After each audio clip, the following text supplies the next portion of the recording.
So guys, this is my weekly report for August 24th, but obviously it's a day late. So let me give you a little thing about what I did this week. You know, we had some bad weather, we had rain earlier in the week, so I went to Union Valley and it was tough. You know, I was grafting fish and in the morning, I think we hooked by 10 o'clock, we probably hooked 12 or 13 fish, and we ended up putting 9 in the boat. And then come time about 11 o'clock, I wasn't grafting any, I didn't see any. I went up the creek arms looking around and I just couldn't locate any. I don't know what's going on, I just couldn't find them. But the fish were in good shape. They were all had their scales. They didn't have any hook nose. You know, they're that 14 to 15 inch, and they're really nice fish.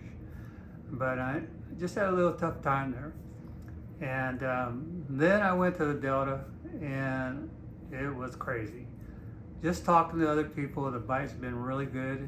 I went down there last week, I did really well. But today we did exceptionally well on chatterbaits, and then we also flipped a lot of them. We probably had right around a 19-pound bag.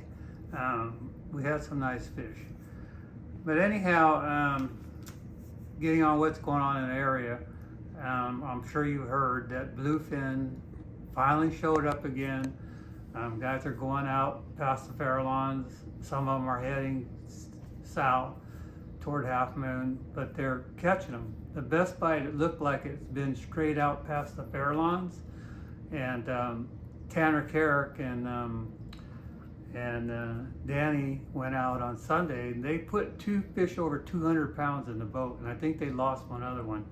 But talking to other guys, you know, everybody seems to be catching them, and they're actually some good grade. There's some, you know, fish in the 150 to 200, and there's also those, you know, 30 to 80 pounders.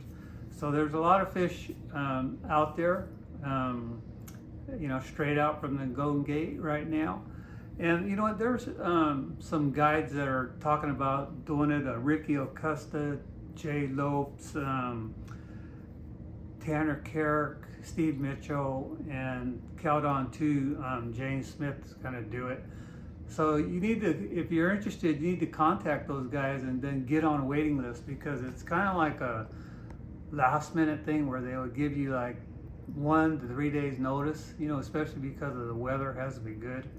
But you know, those guys are booking trips to go out there and hook some of these big fish, and you don't even have to have any equipment. They furnish all the equipment because they want to make sure, you know, when they hook one that they put in the boat, you have the right reel. You got a reel that's holding 800 yards, 1,000 yards of 100 or 130 pound test braid.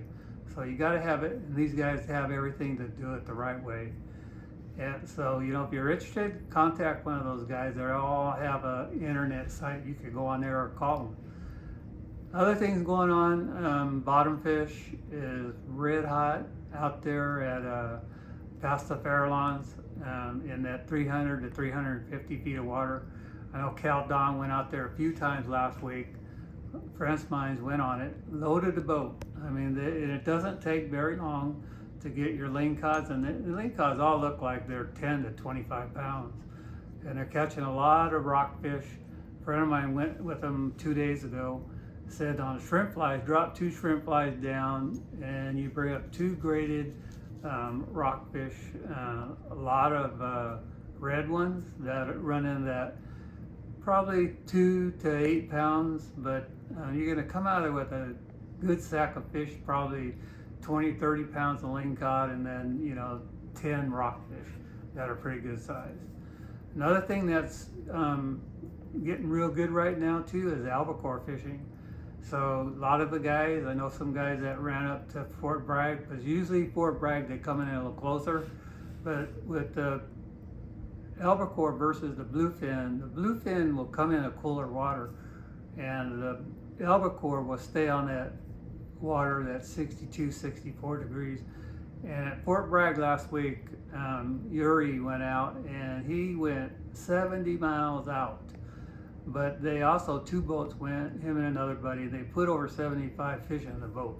And they're good grade of albacore. And then Anthony, or a couple guys from the shop went out, Adrian went out, and they caught, I think, 17 fish, but they didn't go quite as far. I think they only went 35 or 40 miles out. But the bulk of the albacore have been further out. You just have to watch that water, because they'll come in close. If the water pushes in, you know, they'll come in wherever that water line is. So keep an eye on that if you want to do albacore. Halibut fishing, still solid in the bay. Not a lot of people are doing it. A friend of mine went and they caught some nice halibut. They looked like 8 to 10 pounds, and they were over there by Alcatraz. And they're still catching a lot of them. The bait receiver's still open. If you could get out on the North Bar, if it's calm enough, I would go out there, because you're going to get better grade fish with live bait. You just drift like a 3-way, or go back and watch that video I did on halibut, how to set them up. I did it a couple ways, and you could go out there and catch fish. So other things, sturgeon fishing, they're still catching them, you know, unbelievable. They're still catching sturgeon, and we got a lot of political stuff coming up on sturgeon pretty soon here. You know, whether they're gonna do with the season or what, we don't know. They're still up in the air right now.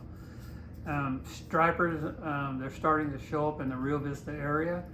Got guys out there trolling in 15 feet of water with the Ozuris, catching some good grade fish.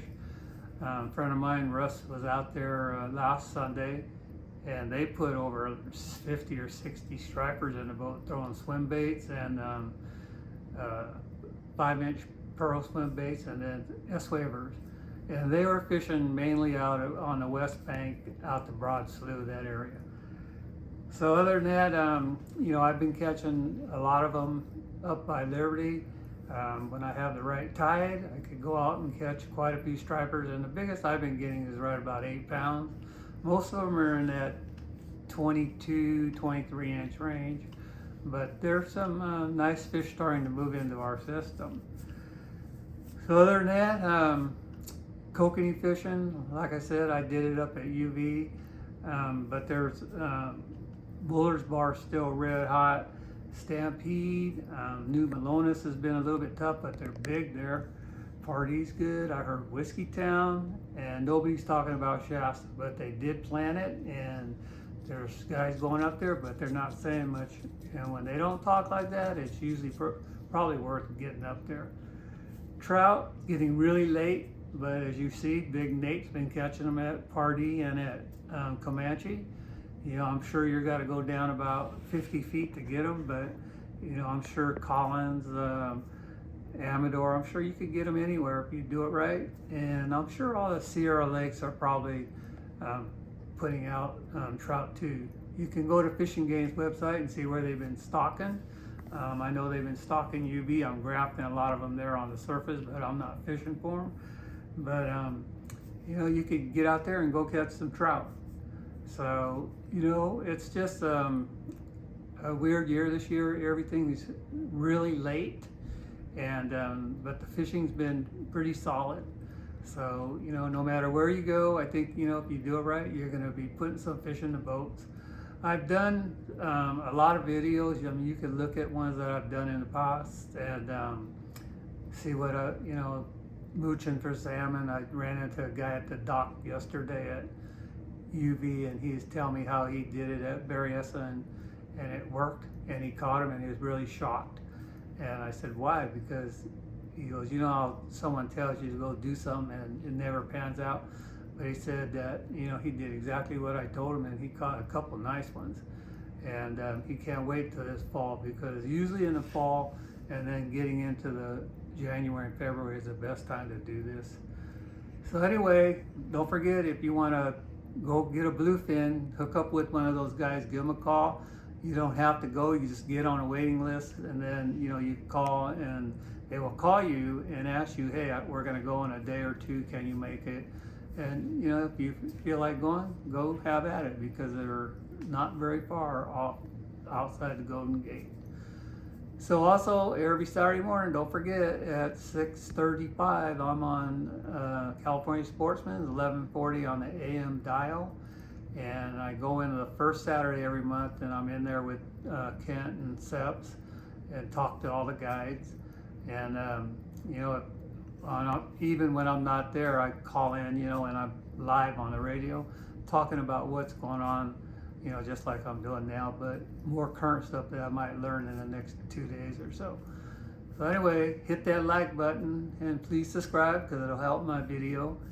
And if you want to leave me a comment, just hit that box on the bottom and I'll get back with you in 2 or 3 days. Also, I got some clothing coming out. I'm going to have some t-shirts with my logo on it, sweatshirts and hats. Just haven't figured out how I'm going to market them yet, but probably you could contact me on my YouTube website. You could comment on there or something, and we can get hooked up or whatever, and I can get them out to you. So thanks for watching, and I'll see you guys next week.